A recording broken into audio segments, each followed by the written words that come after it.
కవిత్రయ విరచిత శ్రీమదాంధ్ర మహాభారతము స్త్రీపర్వము ద్వితీయాశ్వాసము కూతికర్త తిక్కన సోమయాజీ 1275–1260 సంవత్సరముల మధ్య ప్రచురణ తిరుమల తిరుపతి దేవస్థానములు 2013వ సంవత్సరము వీడియో చేసినవారు కంచి త్యాగరాజులు 2024వ సంవత్సరము కవిత్రయ విరచిత శ్రీమదాంధ్ర మహాభారతము స్త్రీపర్వము ద్వితీయాశ్వాసము స్వామి హరిహరనాథ నీవు లోకోత్తరమైన శోభను యశస్సును సౌందర్యాన్ని కలిగినవాడివి సత్యశోచాది సద్గుణాల పట్ల నీకు అభిలాష అధికం అంతేకాదు నీవు నా పూర్వజన్మ పుణ్యస్వరూపుడివే అందుకే నాకున్న ఐశ్వర్యంతో భక్తులను దానాదులచేత సంతోషపెట్టటానికి నాకు మహావకాశాన్ని ఇచ్చి కరుణించావు వచనము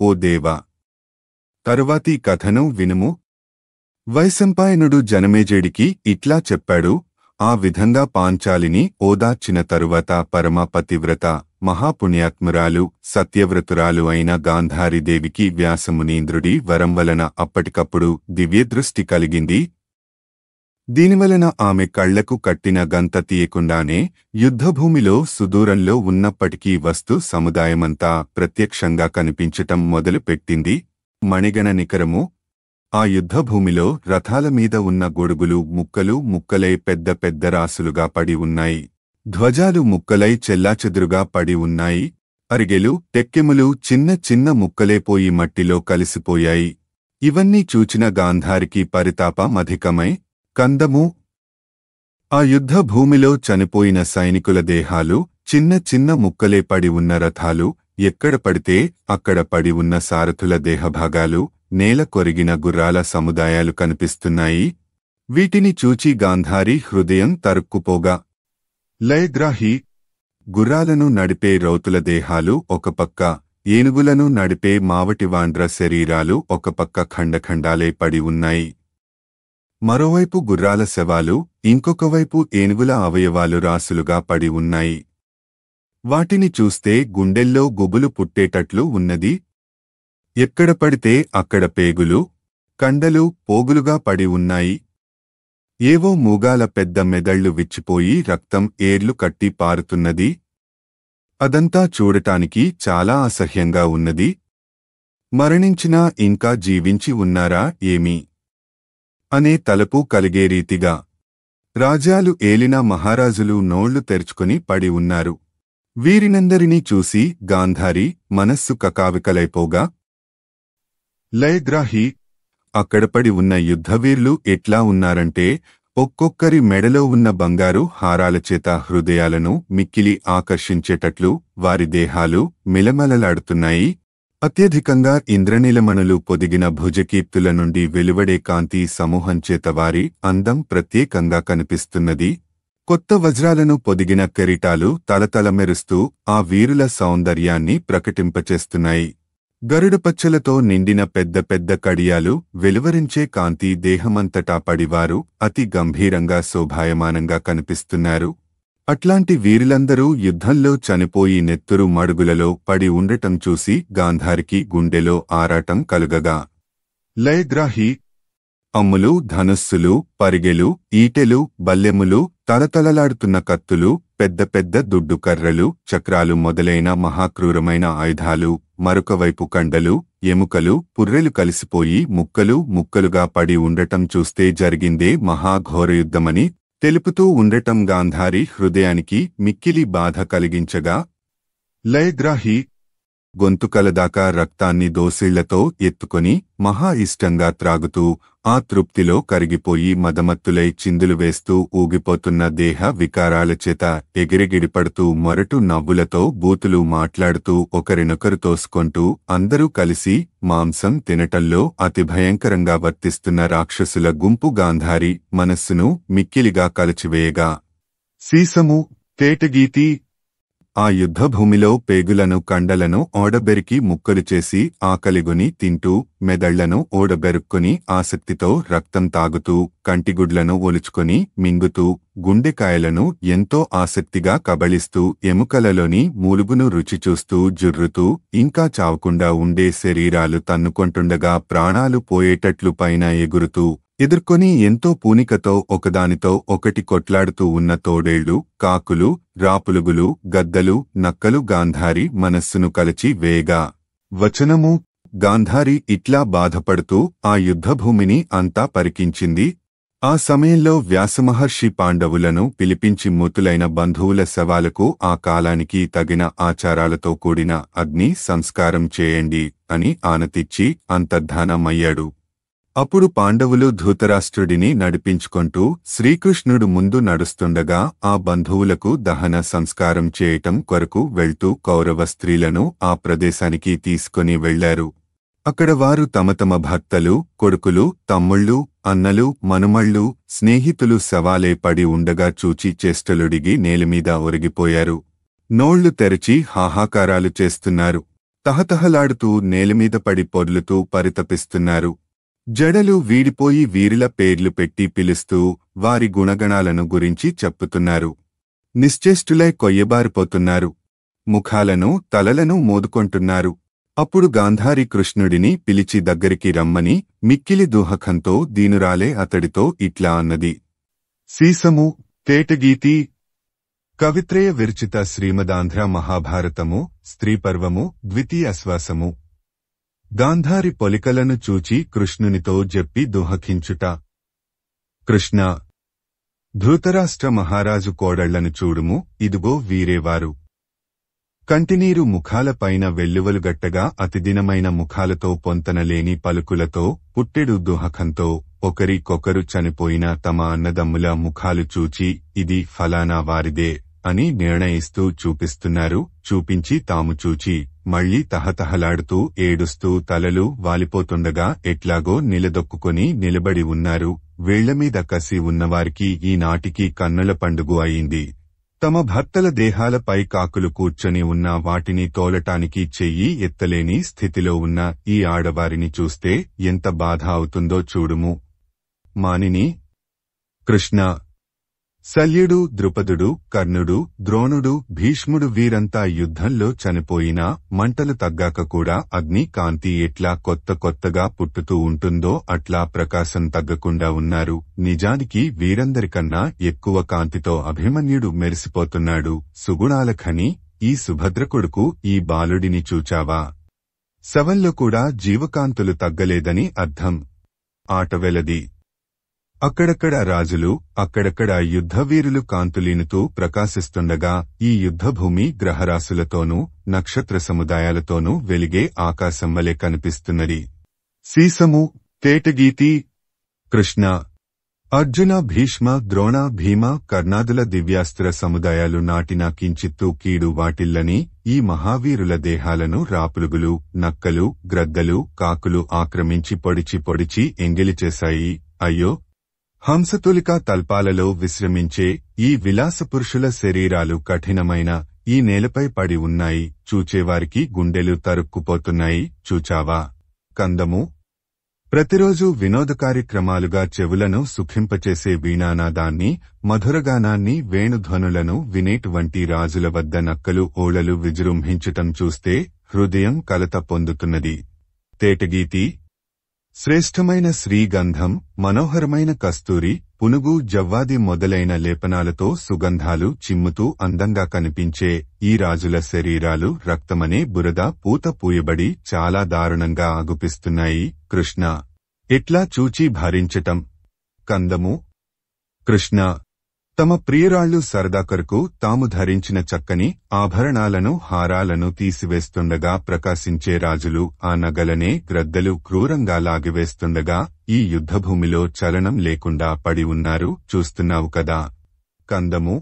వాసుదేవ: ప్రాణాలు వదిలినా కూడా కత్తులను, కటార్లను తమ చేతుల్లోనే ఉంచుకొని ఉన్న ఈ వీరులు బాగా చూస్తే బ్రతికి ఉన్నవారెవలనే కనిపిస్తున్నారు. ఈ యుద్ధభూమికి సమర్పించబడిన ఆభరణాల వలె అగుపిస్తున్నారు. చూస్తున్నావా? కందము. వందిమాగధులు చుట్టూ నిలబడి మనోహరంగా స్తోత్ర పాఠాలు చెప్పుతూ ఉంటే ప్రకాశించేటువంటి రాజులు తమ తమ స్త్రీలు చుట్టూ చేరి హృదయ విదారకంగా ఏడుస్తుండగా ఇట్లా పడి ఉండటం ఎంతో బాధను కలిగిస్తున్నది. తేటగీతి. కృష్ణ.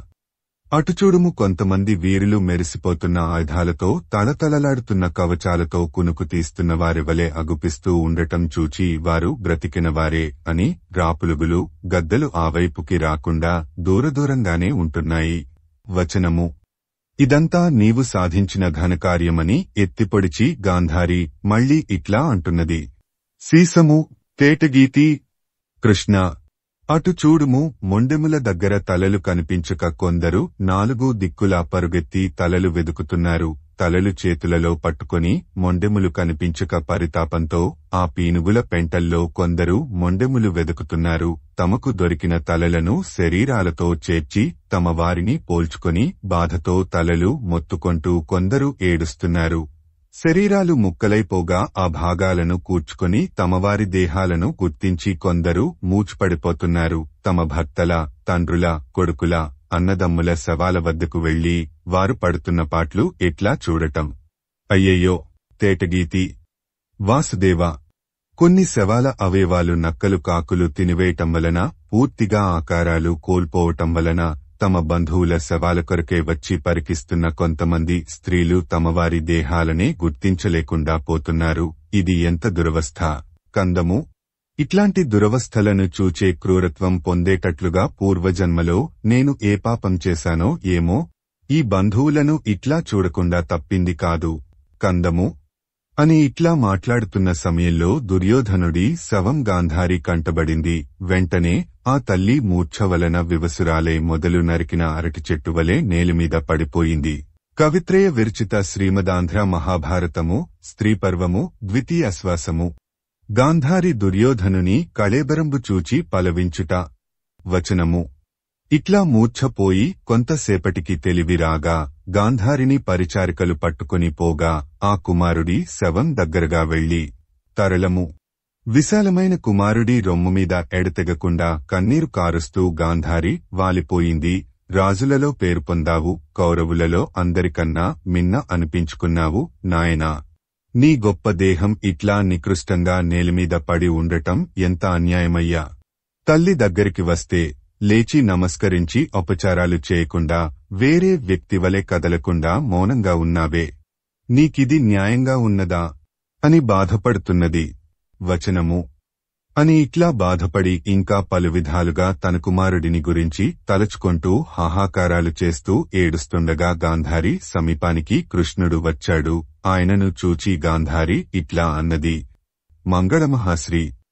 ఈ సుయోధనుడు యుద్ధానికి పూనుకొని వెళ్తూ ఎంతో భక్తితో నన్ను దర్శించుకొని నాకు సంతోషం కలిగే మాటలు మాట్లాడి ప్రేమ పుట్టేటట్లు పొగడి వినయంతో కూడినవాడై చేతులు జోడించి నమస్కరించి తల్లి, నాకు విజయం సిద్ధించేటట్లుగా నీవు మిక్కిలి అనుగ్రహంతో ఆశీర్వదించుము అని కోరగా నాయనా.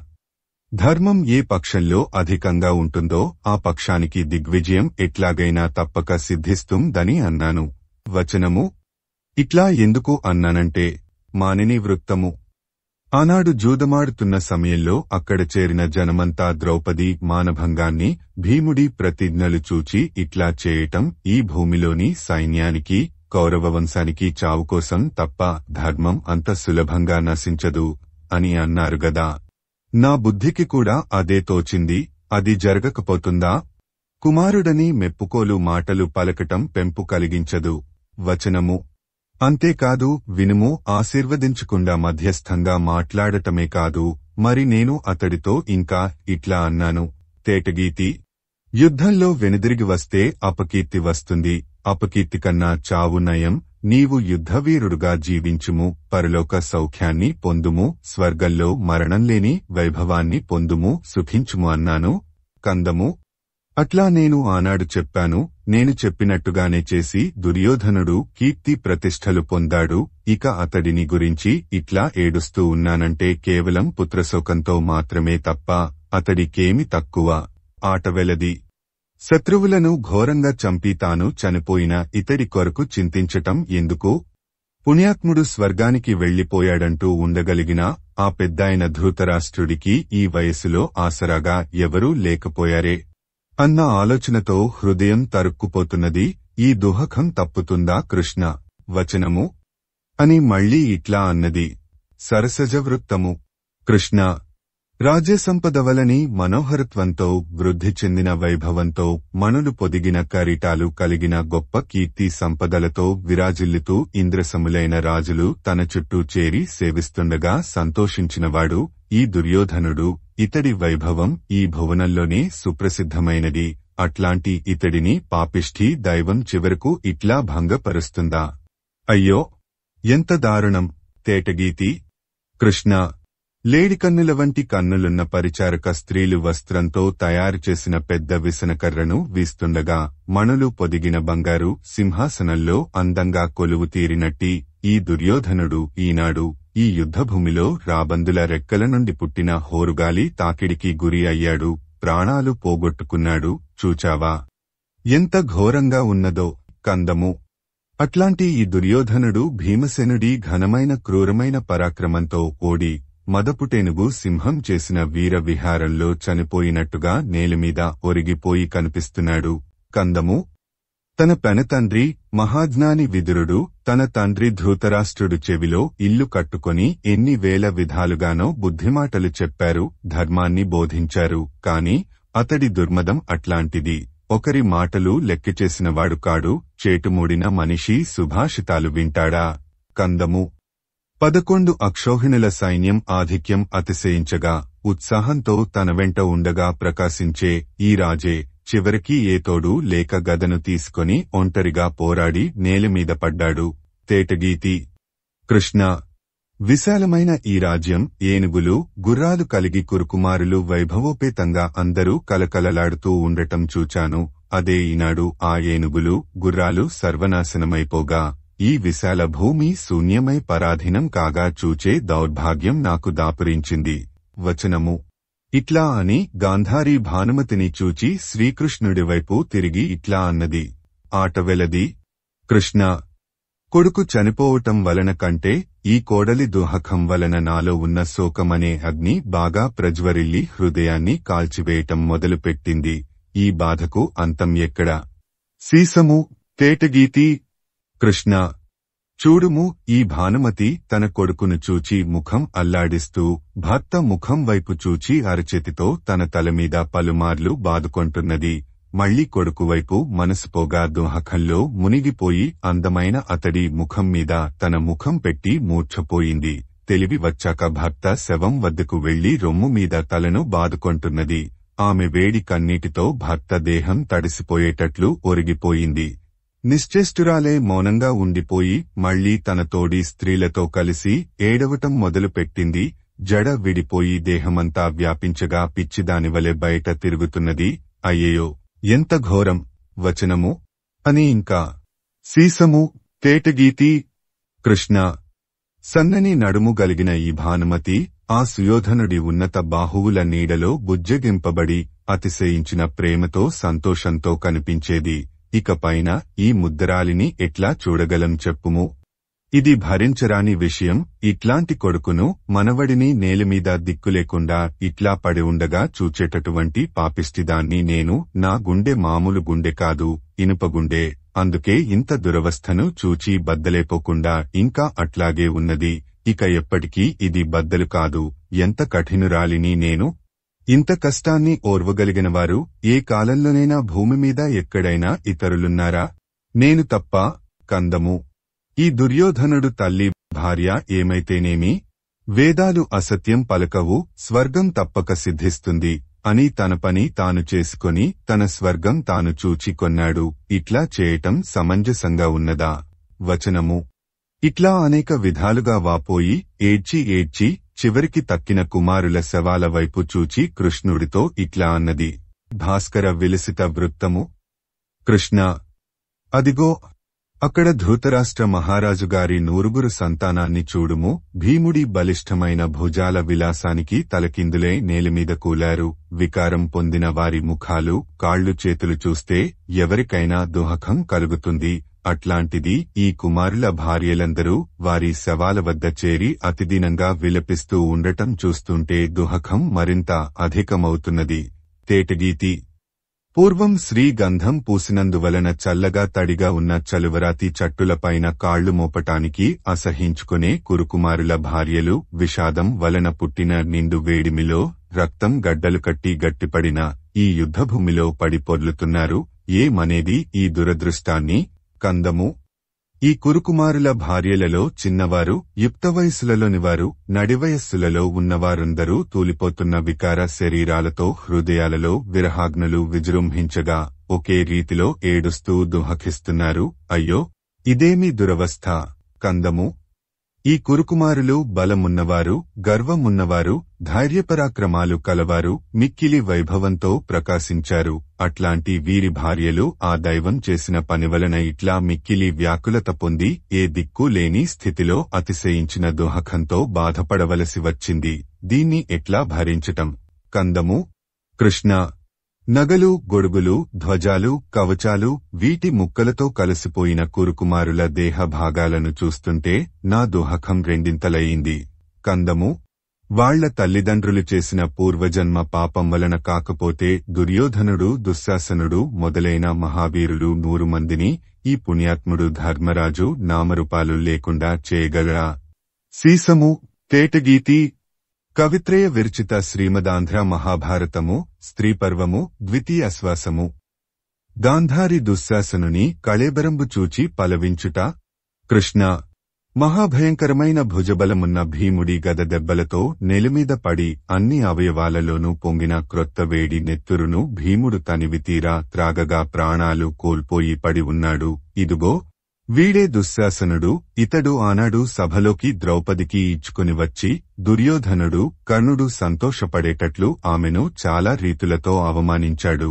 ఆ సమయంలో ఆ భీముడి గుండెలు మండిపోయేలా ద్రౌపది తన బాధను ప్రకటిస్తూ ఏడ్చిన ఏడ్పు ఆ ఘోరానికి కారణం. దానివలననే ఇదంతా జరిగింది. ఎవరు తప్పించగలరు? కందము. ఆ సభలో ఆ తీరుగా ఈ దుశ్శాసనుడు ద్రౌపదిని కఠినచిత్తుడై ఏ జంకు లేకుండా మిక్కిలిగా బాధ పెట్టగా ఆ విషయాన్ని పరిచారకుల ద్వారా తెలుసుకొని బాధపడ్డ మనస్సుతో వచనము. నేను దుర్యోధనుడితో ఇట్లా అన్నాను. తరువోజా. కుమారా, శ్రీకృష్ణుడి రక్షణ ఉన్న ద్రౌపదిని ఇట్లా మిక్కిలి నీచంగా అవమానం పాలు చేయటం సరైన పని అవుతుందా? తరువాత ఏమవుతుందో ఆలోచించకుండా పని చేయవచ్చునా? అట్లా చేస్తే కీడు కలుగకుండా ఉంటుందా? శత్రువులనే తామరపులకు ఏనుగు వంటివాడు భీముడు. అతడిని మాటలనే అంకుశాలతో పొడిచి బాధించటం మంచిదా? నీతిని పాటించి వెంటనే ద్రౌపదిని వదిలిపెట్టుము. కురువంశానికే పవిత్రత తెచ్చిన ఈ సాధ్విని గౌరవించుము. కందము. ఈ గాంధారరాజు శకుని కఠినచిత్తుడు, అతనిచగుణాలు కలిగినవాడు నా సోదరుడే కావచ్చును గాక అని అర్థం. ఇతడి స్నేహం వదిలిపెట్టుము. పాండవులు పుణ్యం సంపాదించే కార్యాల విషయంలో పూనిక గలవారు. అట్లాంటివారి స్నేహం చేయుము. కౌరవవంశీయులంతా చల్లగా బ్రతుకుతారు. ప్రపంచమంతా నిన్ను స్తుతిస్తుంది. నీవు చల్లగా ఉండుము. కందము. అని ఈ విధంగా ఎన్ని రీతులుగా చెప్పినా ఆ దుర్యోధనుడు ఆ మాటలను పెడచెవిని పెట్టాడు. కోపిష్ఠి ఏది మంచి, ఏది చెడు అనే ఆలోచనతో పనిచేస్తాడా? అయినా దైవనిర్ణయం తప్పించటం ఎవరికీ సాధ్యమవుతుంది? తేటగీతి. కృష్ణ. ఆనాడు సభలో వాళ్లంతా మాట్లాడిన మాటలు హృదయంలో గాఢంగా నాటుకొనిపోగా ఆ బాధతో సరైన సమయం కొరకు కాచుకొని ఉన్న భీముడు ఈనాటికి దెబ్బతిన్న నాగుపాము కసిదీరా కాటువేసినట్లు ఈ విధంగా కురుకుమారులందరినీ చంపాడు. కందము. పగ తీర్చుకొనటం ఎవరికైనా సమంజసమే, కాని ఈ విధంగా నెత్తురు తీసుకొని త్రాగటం న్యాయమైన పని అవుతుందా? ఏమైనా భీముడు చాలా దారుణమైన పని చేశాడు. వీరులకు ఇట్లాంటి నీచమైన పద్ధతుల ద్వారానా మంచి పేరు వచ్చేది? రాదని అర్థం. తరళము. కృష్ణ. చేతులు కాళ్లు విడిపోయి ముక్కలు ముక్కలై యుద్ధభూమిలో వెదజల్లబడ్డాయి. రొమ్ము చీలిపోయి వికారంగా తయారై నేలమీద పడిన ఈ దుశ్శాసనుడిని చూస్తే సింహంగోళ్లచేత చీల్చబడిన ఏనుగువలే అగుపిస్తున్నాడు. ఇట్లాంటి కొడుకును చూచి మనసులో దుహకం మరింత ఎక్కువ కాకుండా ఉంటుందా? చెప్పుము. సీసము. తేటగీతి. కృష్ణ. ఇదిగో వీడే వికర్ణుడు, ఉజ్వలమైన మెరుపు మేఘాల నడుమ తళుక్కున ప్రకాశించినట్లుగా అతి బలిష్ఠములైన ఏనుగుల దేహాల మధ్య వెలుగుతూ ఉన్నాడు. నిరంతరం వింటినారిని లాగటం వలన పుట్టిన కణుపులచేత గట్టిపడిన ఈ కుమారుడి ముంజేతిని పిల్లెగద్ద ముక్కుతో కరుచుకొనటానికి యత్నించిన ముక్కుపుటంతో దానిని చీల్చటం ఆ గ్రద్దకు సాధ్యం కాలేదు. చూచావా కృష్ణ? అదిగో అతడి భార్య నిరంతరంగా ఏడుస్తూ భర్త శవం చుట్టూ తిరుగుతూ మూగుతున్న కాకులను గద్దలను దూరంగా తరుముతూ ఉన్నది. పాపం, ఇట్లా ఏ తల్లులకైనా ఎక్కడైనా తమ కొడుకులను చూచే దౌర్భాగ్యం కలిగిందా? అయ్యో, నేనెంత దురదృష్టవంతురాలిని! కందము. కృష్ణ. భీముడు వేసిన క్రూరమైన బాణాలు దేహంలో దిగబడి ప్రాణాలు కోల్పోయి కూడా ఈ వీరకుమారుడి దేహంలో కాంతి, మనోహరత్వం తగ్గకున్నాయి. చూస్తున్నావు కదా. కందము. కృష్ణ. ఇదిగో చూడుము, ఈ దుర్ముఖుడున్నాడే, ఈ వీడిని యుద్ధంలో ఎవరూ ఎదిరించలేరు. అంతటి బలపరాక్రమశాలి వీడు. అట్లాంటి వీడు భీముడి గద దెబ్బలకు నేలుగులి మట్టిలోని దుమ్ముధూళులతో మునిగిపోయాడు. చూస్తున్నావా? తేటగీతి. కృష్ణ. నీవు సూర్యుడి వంశాన్ని ప్రకాశింపజేశావు. అక్కడ చూడుము, నక్క, తోడేలు వాడి ముఖాన్ని సగం తినివేశాయి. అయినా కూడా ఆ ముఖంలో మిగిలిన కాంతి సప్తమినాటి చంద్రబింబం వలె కాంతులు చిమ్ముతూనే ఉన్నది. బాగా చూడుము. మత్తకోకిల. కృష్ణ. వాడే నా కొడుకు సూరసేనుడు. భీముడిచేత చంపబడి చుట్టూ అతని భార్యలు దీనత్వం ఆకారం పొందినట్టు అతి దారుణంగా హాహాకారాలు చేస్తూ విలపిస్తూ తిరుగుతుండగా తోడేలు, కాకులు, గ్రద్దలు చీల్చివేగా దేహం గుర్తించటానికి వీలు లేకుండా మారిపోయి పడి ఉన్నాడు. సీసము. తేటగీతి. కృష్ణ. వీడు నా ఇంకొక కుమారుడు వివింశతి. ఇతడి శరీరం సుకుమారం, మనసు నేర్పరితనంలో ప్రసిద్ధమైనది. గొప్ప పరాక్రమం కలిగినవాడు. ఇంద్రుడి చుట్టూ అప్సరసలు సేవిస్తూ ఉండే విధంగా ఇతడి చుట్టూ ఎల్లప్పుడూ స్త్రీలు వదలకుండా నిత్య సంతోషంతో ఉండేవారు. అగరు, కస్తూరి, చందనం మొదలైన సుగంధద్రవ్యాల పూతలను పూసుకొని చాలా వైభవంతో కనిపించేవాడు. ఇప్పుడు అతని చుట్టూ గ్రద్దలు, కాకులు మూగి ఉన్నాయి. రక్తపు మడుగులో మునిగిపోయి ఉన్నాడు. ఇతడికి సంగీతమంటే చాలా ఆసక్తి. ఇప్పుడు నక్కలు ఓళలు వేసే చోటపడి ఉన్నాడు. ఎంత దౌర్భాగ్యమో చూడుము. తేటగీతి. కృష్ణ. అటు చూడుము, బంగారు పింజలు అమర్చిన బాణాలచేత కప్పబడిన దేహం కలిగి నేల కొరిగిన దుష్ప్రహుడు చనిపోయి కూడా అప్పుడే వికసించిన కొండగోగు చెట్టులు చుట్టూ విస్తరించగా ప్రకాశించే కొండవలే కాంతులు విరజిమ్ముతూ పడి ఉన్నాడు. కవిత్రయ విరచిత శ్రీమదాంధ్ర మహాభారతము స్త్రీపర్వము ద్వితీయాశ్వాసము. గాంధారి అభిమన్యు కళేబరంబు గనంగొని ప్రలాపించుట. వచనము. అని ఇంకా ఇట్లా అన్నది. లయవిభాతి. లయవిభాతి. కృష్ణ. మన అర్జునుడి కుమారుడు అభిమన్యుడు వీడే. శత్రు సైన్యం అంత పెద్దదని ఏమాత్రం లెక్క చేయకుండా భయంకరమైన ధైర్యంతో అతివేగంగా పద్మవ్యూహాన్ని ప్రవేశించి దుర్యోధనుడి వంటి మహావీరుడు భయపడేటట్టు ఎదిరించి యుద్ధం చేశాడు. ఏనుగులను, రథాలను, గుర్రాలను, సైనికులను, పరివారాలను నుగ్గునుగ్గు చేశాడు. చివరికి ద్రోణుడు, కర్ణుడు, అశ్వత్థామ, శల్యుడు, కృపుడు అందరూ చేరి ఘోరంగా బాణాలు ప్రయోగించగా వాటిని ఎదిరించి ప్రసిద్ధుడై దేవతలు ప్రస్తుతిస్తుండగా నేలమీద కూలి ప్రకాశిస్తున్నాడు. ఆట వెలది. అన్యాయంగా తనను అంతమంది చుట్టుముట్టితే వారితో పోరాడి అలసిపోయి దప్పికతో గాఢనిద్రలో మునిగిపోయాడు. కాని మన అభిమన్యుడు చావలేదు. చనిపోయి ఉంటే ముఖంలో ఇంత కళ ఎందుకుంటుంది? సీసము. తేటగీతి. కృష్ణ. ఉత్తరాదేవి తన భర్త రొమ్ముమీద వాలిపోయి ముఖం మీద ముఖం మాటిమాటికి ఆనిస్తోంది. యుద్ధానికి మునుపు అభిమన్యుడిని చూడగానే చెలికత్తెల చాటుకు సిగ్గుతో పారిపోయేది. మరి ఇప్పటి స్థితిలో అతి దుఃఖం వలన ఇట్లా అయింది. ప్రియుడిని చూచి గట్టిగా కౌగిలించుకొని మోకాళ్లపై తలను వాల్చి అరచేతులతో ముగాన్ని స్పృశిస్తూ నిన్ను చూడగానే మరింత దుఃఖానికి లోనే కంటినీరు తుడుచుకుంటూ శోకమహా సముద్రంలో మునిగిపోయింది. పాపం. వచనము. ఆ స్త్రీ విలపిస్తున్న తీరు విన్నావా? సీసము. తేటగీతి. ఉత్తమమైన చరిత్ర కలిగిన ఓ అభిమన్యుడా, మీ తల్లి సుభద్రను, దేవతాసమానులైన పాండవులను వదిలి ఎక్కడికి వెళ్లావు?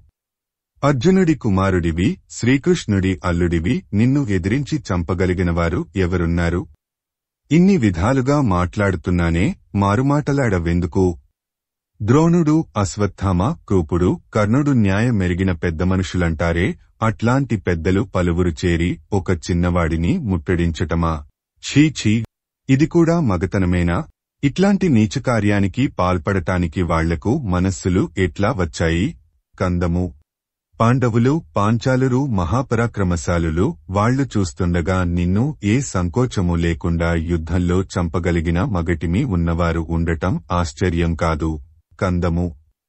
మన్మథుడి వంటి మనోహరాకారం కలిగిన నాథ, తానులేని సమయంలో అంతమంది నిన్ను చుట్టుముట్టి ఒక్కడిని చేసి ఘోరంగా చంపిన మోసాన్ని తలచుకుని అర్జునుడి మనస్సు ఏ విధంగా దుఃఖిస్తుందో కదా. తరళము.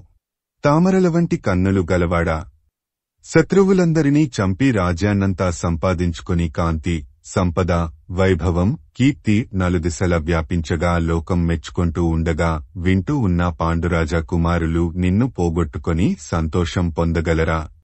అయ్యో, ఇప్పుడు రాజ్యం వచ్చి లాభమేమిటి? కందము. ప్రియా, నీ దేహంలో ప్రాణం లేదని తెలిసినా కూడా ఏ చలనము లేకుండా నా ప్రాణం ఏ కారణంతో నా దేహం నుండి వెళ్లిపోవటం లేదో నాకు తెలియటం లేదు. సీసము. ఆట వెలది. మహావీర, అభిమన్యు, ఏ వికారాలు లేకుండా నిద్రిస్తున్నావా? ప్రపంచమంతా నీ పరాక్రమం మారు మోగిపోతోంది. నీవు స్వర్గానికి చేరి ఇప్పుడు ఏ అప్సరసను మధురమైన పలుకులతో లాలించి జుట్టులోకి వేళ్లు జొనిపి నన్ను ఎట్లా సమ్మోహనపరిచావో అట్లాగే ఆమెను సుఖింపచేస్తూ ఉండి ఉంటావు. అందము, నేర్పరితనము కలిగిన నీవు అప్సరసల మనస్సులను క్షోభపెట్టుతావు తప్ప అంత సులభంగా వారిని వదిలిపెట్టుతావా? ఆ దివ్యాంగనలతో కలిసి మాట్లాడుతున్నప్పుడు నేను, నా నడవడి గుర్తుకురావా? నన్ను తలుచుకోవా? నీతో సుఖించి 6 నెలలు గడిచిపోయింది. ఆ జన్మలో చేసిన మేలు అంతో ఇంతో కూడా నీకు మనసులో మిగలలేదా? ఓ సమ్మోహనకారా, నన్ను వదిలి ఎట్లా వెళ్లావు? వచనము. అని అంటున్నది. ఈ విధంగా ఆమె శోకిస్తుండగా ఉత్తరను ఆమె తల్లి మొదలైన బంధువులైన స్త్రీలు ఆ చోటి నుండి లేపి దుఃఖిస్తూ పట్టుకుని తీసుకుని వెళ్లారు. వారిని చూడుము. కవిరాజ విరాజితము. ద్రోణాచార్యుల బాణాలు తగిలి నెలకూలి విరాటరాజు గడ్డకట్టిన నెత్తురులో మునిగిపోగా వాయుదేవుడు దుమ్మును దోసిళ్లతో చల్లినట్లు మాటిమాటికి చల్లుతుండగా ఆ దుమ్ములో ధూళితో నిండిన శరీరంతో ఆ రాజు పడి ఉండటం చూచి ఆ స్త్రీలకు కళ్లల్లో నీరు పెల్లిబికి రాగా హాహాకారాలు చేస్తూ కుళ్ళి కుళ్ళి ఏడుస్తున్నారు. వారు ఎంత తరిమినా పోకుండా కాకులు, గద్దలు, రాబందులు ఆ శవం చుట్టూ మూగుతున్నాయి. కందము. అయ్యయ్యో, ఇక్కడ చూడుము. ఉత్తరకుమారుడు మరొక చిన్నవాడు కాంభోజీవరాజు శత్రువులు ప్రయోగించిన వాడి ఆయుధాలకు చిక్కి అభిమన్యు, లక్ష్మణ కుమారుల వలె నేలకొరగి ఉజ్వలంగా ప్రకాశిస్తున్నారు. సీసము. ఆట వెలది. ఏ వీరుడి అండతో దుర్యోధనుడు పంచపాండవుల బాహు పరాక్రమానికి భయపడక వారికి వ్యతిరేకంగా ప్రవర్తించాడో, కుంతీదేవి పెద్ద కొడుకైన ధర్మరాజుకు ఎవడు గుండెలో గాలమై నిద్రలేకుండా చేశాడో, ఆ కర్ణుడు మదంతో గుడ్డిదైన ఏనుగు, బలంతో మిక్కిలి అతిశయించిన ఏనుగు యొక్క మిక్కిలి భయంకరమైన పరాక్రమం చేత చచ్చిన రీతిగా అర్జునుడి మహాపరాక్రమంచేత చంపబడ్డాడు. ఈ కర్ణుడి బాహువిలాసంచేత ఎంతో మంది మహాయోధులు మూతి పొందారు. ఈ కర్ణుడికి రోషమే మహాభూషణం. ఇతడు అతి పరుషంగా మాట్లాడే స్వభావం కలిగినవాడు. ధైర్యమే ఇతడి సంపద. దానవీరంలో ఇతడు సుప్రసిద్ధుడు. వచనము. ఆ వీరశ్రేష్ఠుడు ఎట్లాంటివాడో చెప్పుతాను వినుము. కందము. ఆ కర్ణుడు బాధ్యతతో యుద్ధం చేశాడు. ఇతడి వెనుక ఇతడిని నమ్మి యుద్ధంలోకి దిగిన దుర్యోధనుడున్నాడు. పరశురామాదుల శాపాల వలన తన ప్రాణాలకు ముప్పున్నదని తెలుసును. ముందర శత్రు సైన్యం విజృంభణంతో అతిరోషంతో దూసుకొని వస్తున్నది. ఇన్నిటినీ మనసులో ఉంచుకొని యుద్ధంలో వీరవిహారం చేశాడు. తేటగీతి. ఈ కర్ణుడి శవం చుట్టూ చేరి పెద్ద ధ్వని పుట్టగా పెద్దగా ఏడుస్తున్న అతడి భార్యల గుంపును చూశావా? అందులో దుఃఖమే ఆకారం పొందినట్టుగా అతి దుఃఖంతో నేలమీద వాలిపోతున్న ఆమె వృషసేనుడి అమ్మ, కర్ణుడి ధర్మపత్ని. ఆమెను చూస్తున్నావా? వచనము. ఈ వృషసేనుడి అమ్మ దుఃఖాతిరేకంతో నేలమీద పడి పొర్లుతూ ఇట్లా అంటున్నది. తేటగీతి: ఓ మహావీరుడా! కర్ణ! పరశురాముడిచ్చిన శాపం నీ బాణాల శక్తిని నశింపజేసింది. బ్రాహ్మణుడిచ్చిన శాపం రథచక్రం భూమిలో కృంగిపోయేటట్లు చేసింది. చివరకు అర్జునుడి చేతిలోని వాడి బాణం నీ ప్రాణాలు తీసింది. నాథా! ఎంత దారుణమిది! వచనము. ఈ విధంగా ఇంకా అనేక రీతులలో ఆమె విలపించి చివరికి లేచి తన భర్త దేహాన్ని చూచి. తేటగీతి: కాకులు గద్దలు తినివేయగా మిక్కిలిగా తెగి చివికిపోయిన కృష్ణపక్షంలోని చతుర్దశి నాటి చంద్రుడివలే కాంతివిహీనంగా కనిపిస్తున్న కర్ణుడి ముఖంపైన తన ముఖం మాటిమాటికి మోపుతూ వృషసేనుడి తల్లి దుఃఖిస్తున్నది. ఉత్సాహ వృత్తము: ఓ కృష్ణ! ఇదిగో ఈ బాహ్లికుడు మహావీరుడు నిద్రపోయే పులిలాగా ఉన్నాడు చూడు. చచ్చినా అందం ఏమాత్రం తగ్గని విధంగా వెలుగుతున్నాడు. ఎంత సైన్యం ఎంత బలంగా ఎదిరించినా వెనుకకు తిరిగిపోడు. తేటగీతి: కృష్ణ! ఆ బాహ్లికుడిని చూడుము. దేహంలో నుండి ప్రాణం వదిలిపోయిన తరువాత ఎక్కడైనా ముఖం ఇంత కాంతిమంతంగా ఉండటం చూచామా? కురువృద్ధులలో ఒకడైన ఈ బాహ్లికుడి ముఖం నిండు పున్నమినాటి చంద్రుడి రీతిగా కాంతులు విరజిమ్ముతున్నది. కవిత్రయ విరచిత శ్రీమదాంధ్ర మహాభారతము స్త్రీపర్వము ద్వితీయాశ్వాసము. కూతికర్త: తిక్కన సోమయాజీ 1275–1260 సంవత్సరముల మధ్య.